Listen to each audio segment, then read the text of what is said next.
Job देने वाली संस्था श्री बालाजी कंप्यूटर क्लासेस परिवार में आपका हार्दिक स्वागत है। अपना आज का सेशन भी बहुत खास है और आज की जो जॉब जानकारी है आपके सबके अपने अपने यूट्यूब चैनल के लिंक के माध्यम से आप तक पहुंच चुका है। तो आज अगर कंप्यूटर ऑपरेटर की वैकेंसी के संबंध में आप जानना चाहते हैं तो अपनी वीडियो आप तक पहुँच चुकी है। कोर्ट कचहरी के लिए वैकेंसी हो, इलेक्ट्रिक शॉप के लिए वैकेंसी है, तो जिसको भी करना है जाना है वो आपका यूट्यूब चैनल चेक करिए, श्री बालाजी 0600 से सर्च करिए, उस पर आपको जानकारी मिल जाएगी जॉब की। और इंटरव्यू का समय रहेगा 1 बजे से लेकर 3 बजे तक। आज से हम लाइव क्लासेस स्टार्ट करने वाले हैं, तो इंस्टाग्राम पर भी थोड़ी देर बाद अपलोड कर दी जाएगी, थोड़ी सी एडिटिंग के बाद। तो करें स्टार्ट।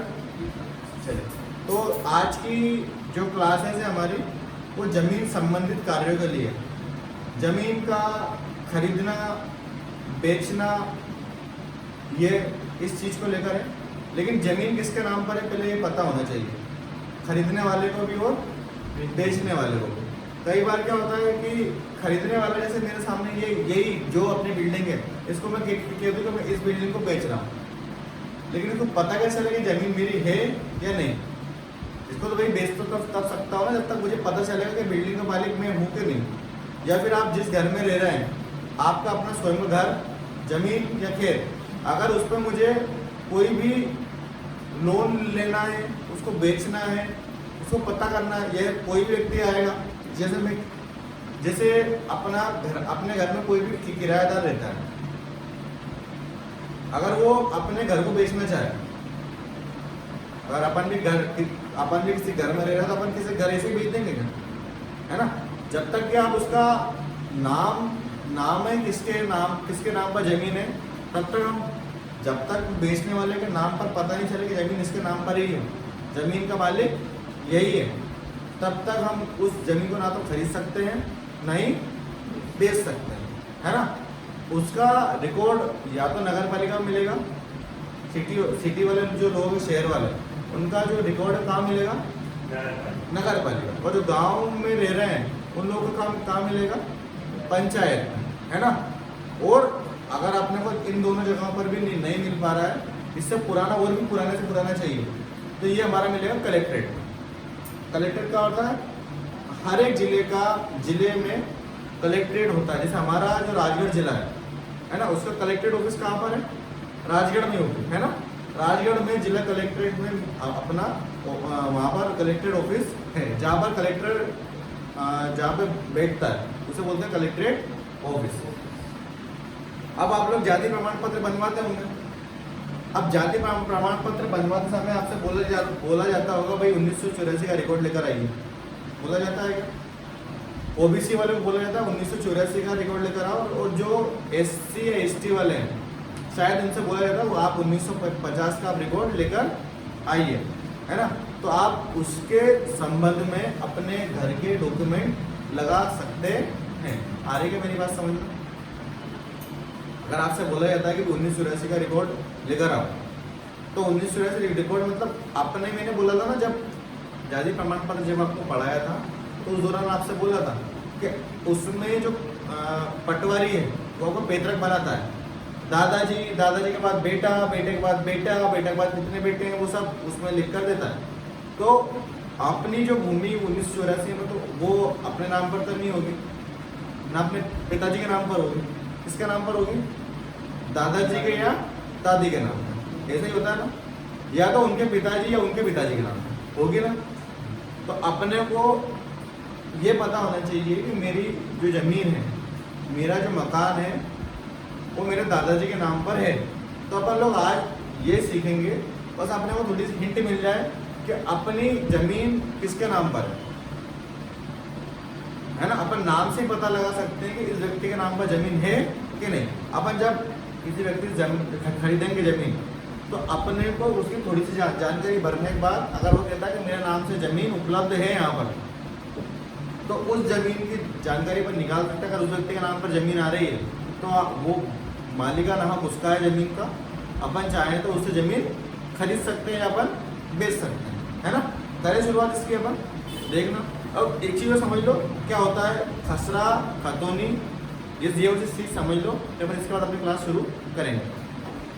देखिए भैया लोग, खसरा माने ये होता है हर राज्य में हर एक भूमि, हर राज्य में हर एक जो भूमि है उनमें सब में खसरा नंबर मिलता है। तो ये मतलब खसरा नंबर का मतलब ये है कि इतनी इतनी बाउंड्री में इतने इतने नंबर पर ये भूमि उपलब्ध है, तो उसको बोलते हैं, क्या बोलते हैं, खसरा नंबर। और खसरा नंबर केवल खेती वाली जमीन का ही होता है। किसका होता है?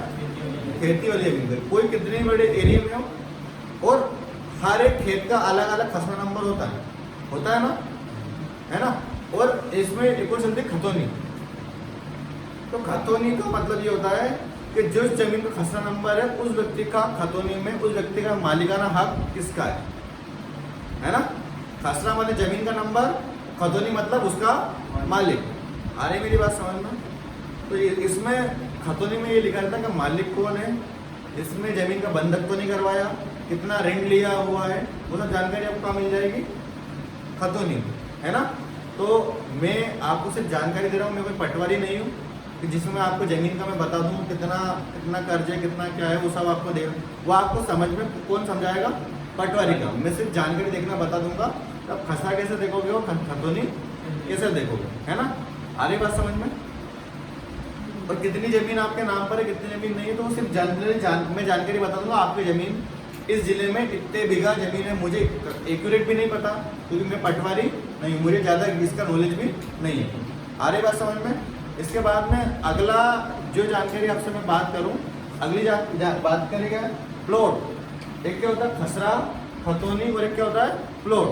तो खसरा का नंबर, खसरा की जानकारी आपको दे दी क्या मैंने, है ना।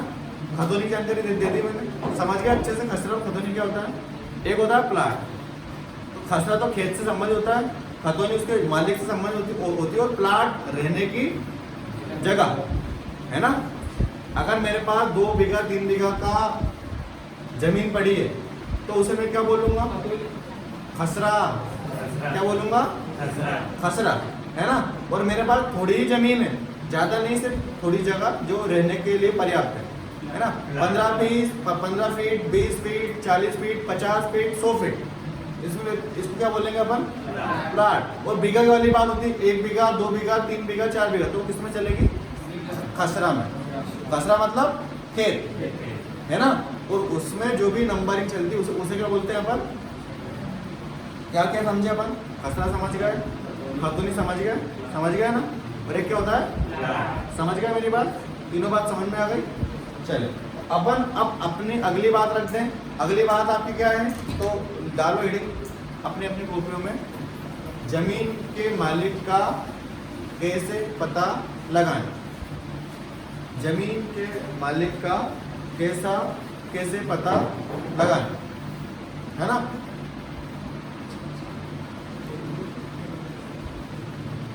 हम लोग जमीन के मालिक का पता लगाना चाहते हैं, है ना। कौन मालिक है?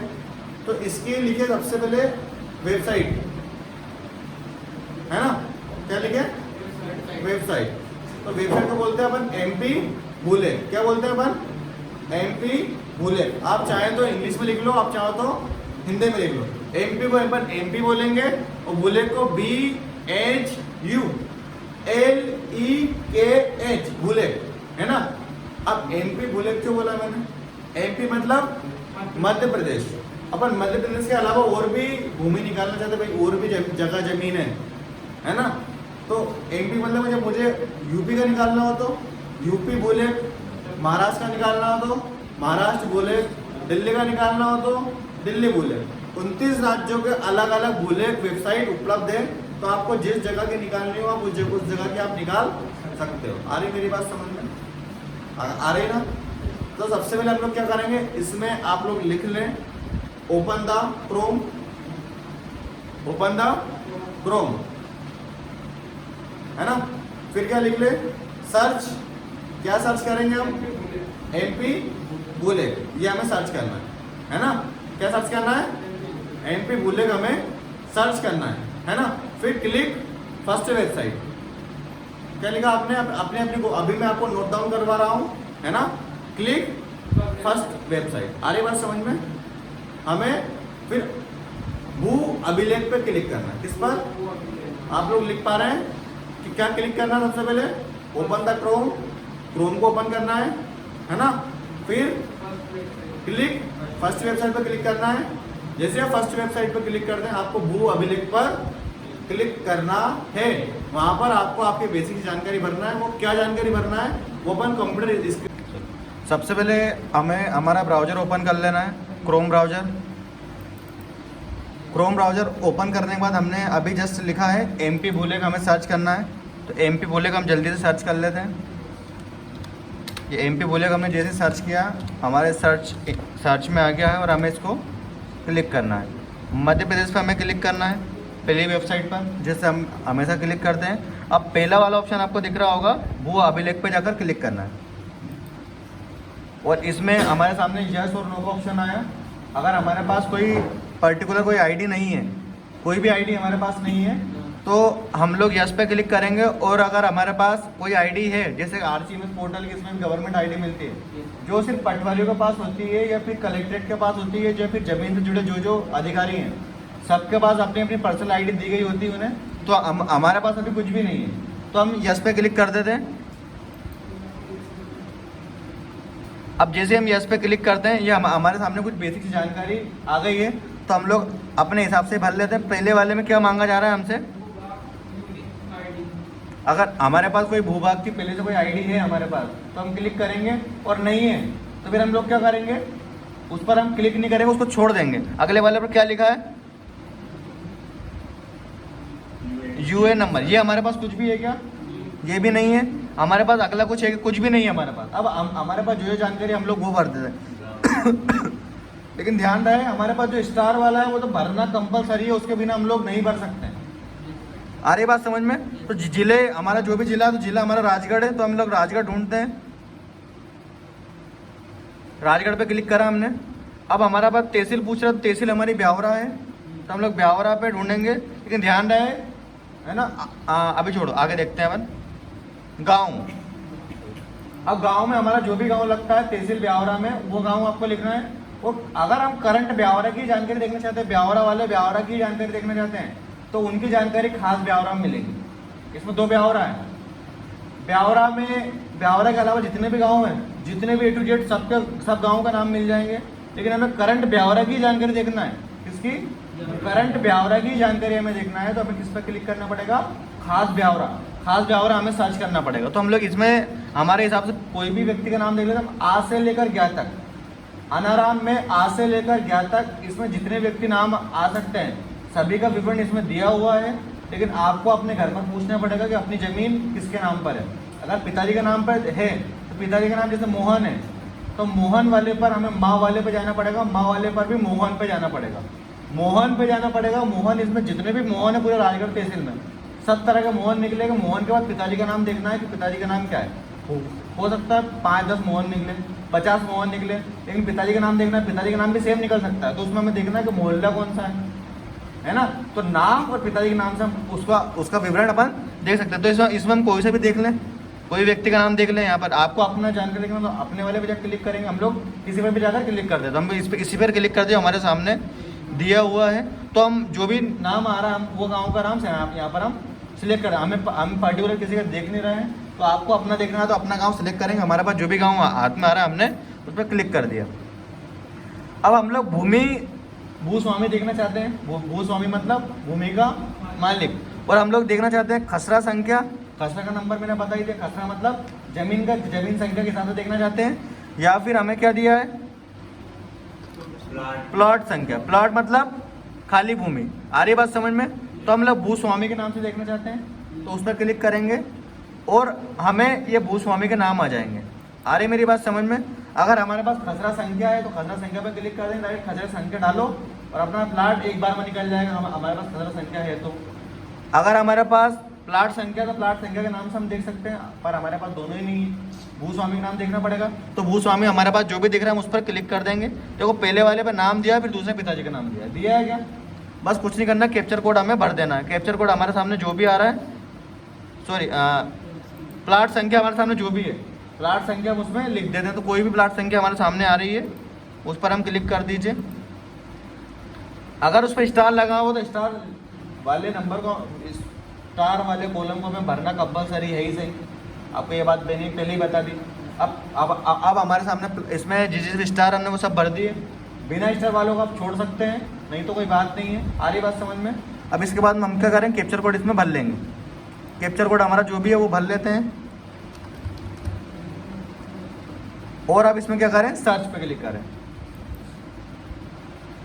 अब नीचे हम क्लिक करेंगे, नीचे हम जाएंगे, ये हमारा टोटल विवरण आ चुका है। अब ये इतने व्यक्ति इतने खसरा नंबर या इतने नाम से अवेलेबल है, तो हमें जिसका भी देखना है तो हमें ये कॉर्नर में दिख रहा है इनका नक्शा वगैरह देखने का, दिख रहा है, खसरा देखे, नक्शा देखे कॉर्नर में दिख रहा है।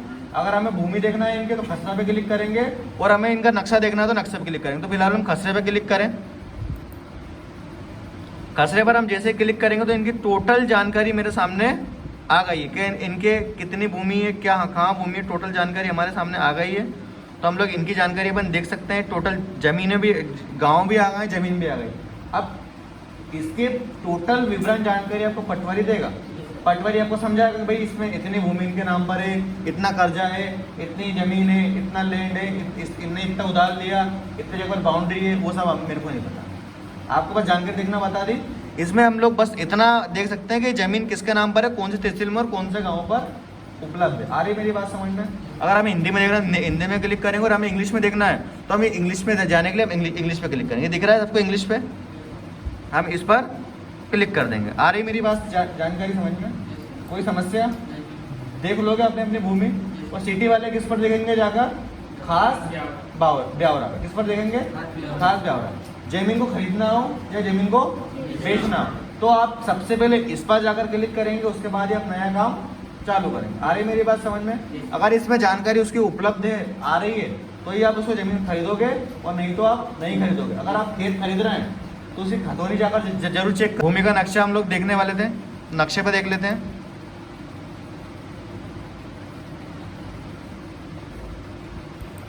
ये ऊपर खतौनी का ऑप्शन आ गया था, ये ऊपर रहा खतौनी, नक्शा डाउनलोड हो गया, और ऊपर एक खतौनी का ऑप्शन आ रहा है खतौनी का। इस खतौनी पे हम लोग क्लिक करेंगे और यहाँ पर हमारी खतौनी भी निकल के आ जाएगा। खतौनी में कितना कर्जा है, क्या क्या इन्होंने लिया हुआ है, कितने में बंधक कराई है, अगर इन्होंने कहीं ज़मीन गिरवी रख के कर्जा भी लिया है, पट्टी पे कर्जा भी लिया हुआ है, तो इसमें सारी जानकारी आपको मिल जाएगी। आ रही मेरी बात समझ में? कोई दिक्कत? समझ गए? तो आज के लिए इतना ही, और ये वीडियो मैं YouTube पर बहुत जल्दी डाल दूंगा, तो आप लोग जल्दी से जाकर देखना है पूरी वीडियो को, अच्छे से पूरी जानकारी और अच्छे से समझ में आ जाएगी, है ना।